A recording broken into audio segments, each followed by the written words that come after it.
Virginia Center Commons, a colossal cathedral of commerce, DeBartolo's mega mall of Richmond, Virginia. The mall to end all malls. But something went wrong as time progressed, and VCC itself died off. Join me as we tour the interior of this faded retail behemoth. Is this?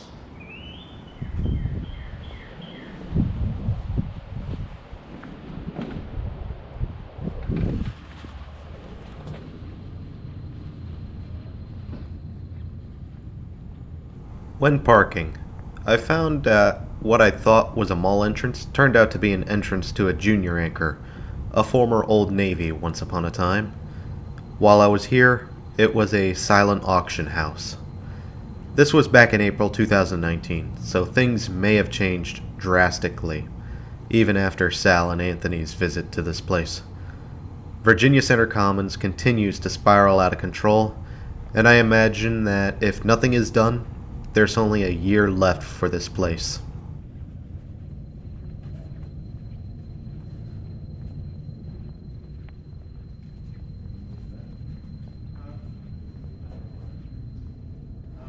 I wondered if I had made a mistake entering in this part of the mall, presuming there to be no way into the mall proper.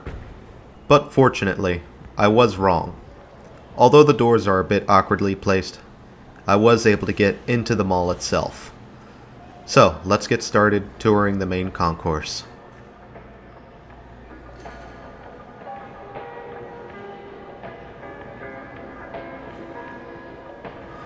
Although Virginia Center Commons was a concept discussed as far back as 1982, construction proper wouldn't begin until September 1990 under a collaboratory between Faison Associates and Eddie DeBartolo. Situated between three major routes, US 1, I-95, and I-295, it made sense to build a mall in this part of Henrico County. A little over $60 million, and a year later, Leggett would open first, followed by the rest of the mall and Hess's on October 1991.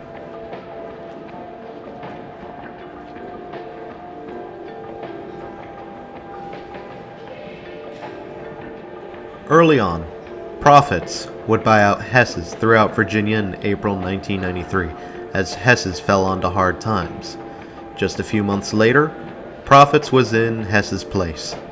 That same year, Hecht's wanted in on Virginia Center Commons and would open up. In addition, JCPenney would come to Virginia Center Commons, building up a new store and opening up in 1994. And within weeks, construction would begin on another anchor, this fifth and final anchor being Sears.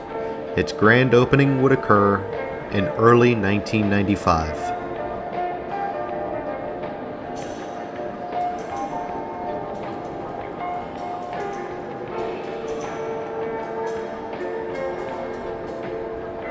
While all of this was happening, Simon would merger DeBartolo into their portfolio, thus transferring Virginia Center Commons into Simon's ownership. In 1996, Leggett and Belk would come back together after splitting up, and most of Leggett's department stores would be converted to Belk. Meanwhile, Dillard's would acquire Profits, rebranding the VCC location to Dillard's in 1997.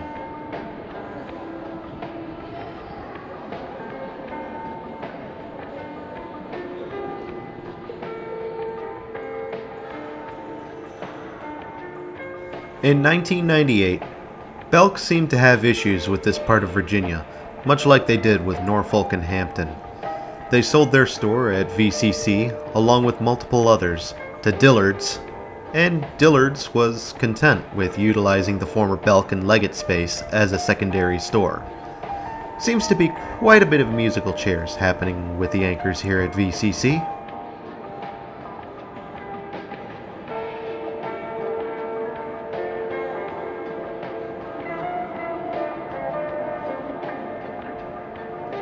While Simon didn't see much with Virginia Center Commons and wouldn't do much with the property, other malls did see something, and those malls saw a threat. Virginia Center Commons was widely accepted as the killer of three malls in the Richmond area. Azalea Mall, Eastgate Mall, and Willow Lawn. Eastgate Mall and Willow Lawn were demalled and redeveloped, while Azalea Mall is just a hole in the ground. Regency Square Mall also felt the wrath of Virginia Center Commons, but managed to survive and hang on to life despite facing competition on multiple fronts.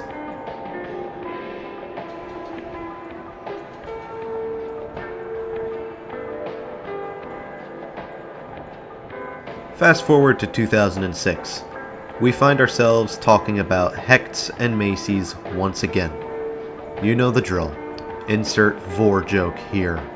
Hecht's would be rebranded to Macy's in 2006. However, in 2010, a more concerning thing would occur. Dillard's would downsize and relegate their Hess's anchor into a clearance center before it would finally close. And then their other anchor, a former Leggett, would close in 2011. Both of these vacancies were addressed, however, as Burlington Coat Factory moved very quickly into the old Hess's space, and an American Family Fitness Center moved into the former Leggett/Belk building.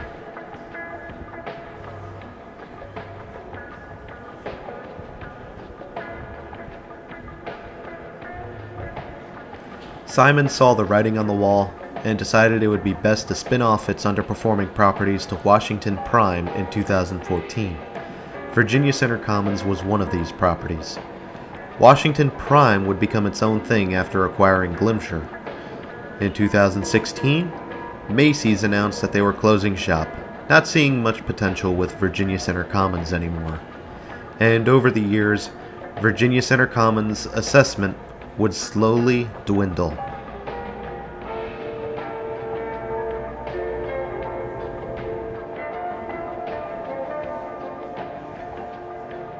Even Washington Prime Glimcher didn't want Virginia Center Commons, and would sell them all to Kohan Retail Investment Group in January 2017. At this time, Virginia Center Commons had an apparent rot at each end of the mall, with much of its life centered around Burlington Coat Factory and the food court. Beyond JCPenney and beyond Sears, things were desolate. The next major closure would come in the form of Sears. Yes, you saw it coming. Sears would close in January 2019. Late in the year of 2019, the Sears wing, as well as Leggett, was now roped off to keep prying eyes away.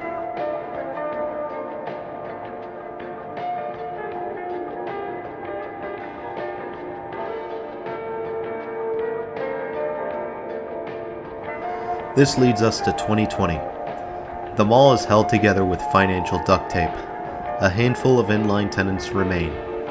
JCPenney and Burlington Coat Factory soldier on.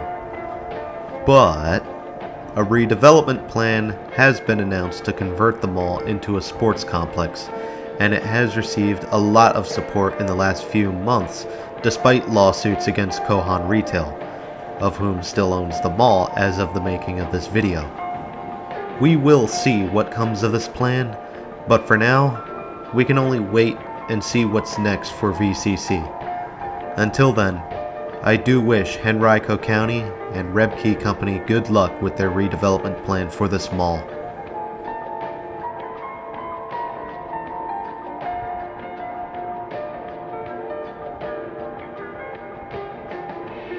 I distinctly remember my visit here. It was my 9th and final mall in a 3-day spur through Tidewater, Virginia. I had plenty more hours in the day and could have hit 2 more malls, easy. Short Pump, Chesterfield, Stony Point, etc. But I didn't. I got my footage and my photos, and before going back outside to do exterior photos, I went into the Macy's wing and I just sat down on a bench. I collected my thoughts, looked around, taking a moment to enjoy the view down the corridor while waiting for friends to message me back on Discord. I felt a sort of calm after pushing around so hard to get these properties. Sometimes it's good to just stop, sit down, and enjoy the scenery.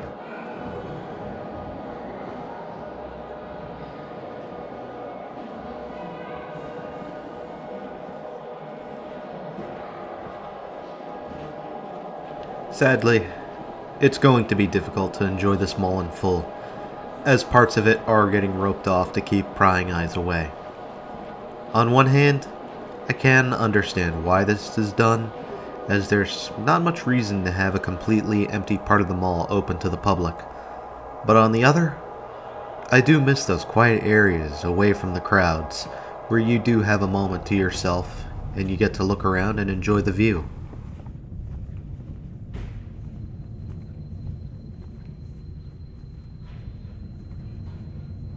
And back through the silent auction house we go to make our way out of here. I do hope you enjoyed this walkthrough of the Virginia Center Commons. Do feel free to share your comments down below, and perhaps you could share this video for more to see after you like or dislike the video. As usual, don't forget about Mines and BitChute, and if you wish to do so, you are welcome to donate on Ko-fi. Any money I receive there will go right back into the channel.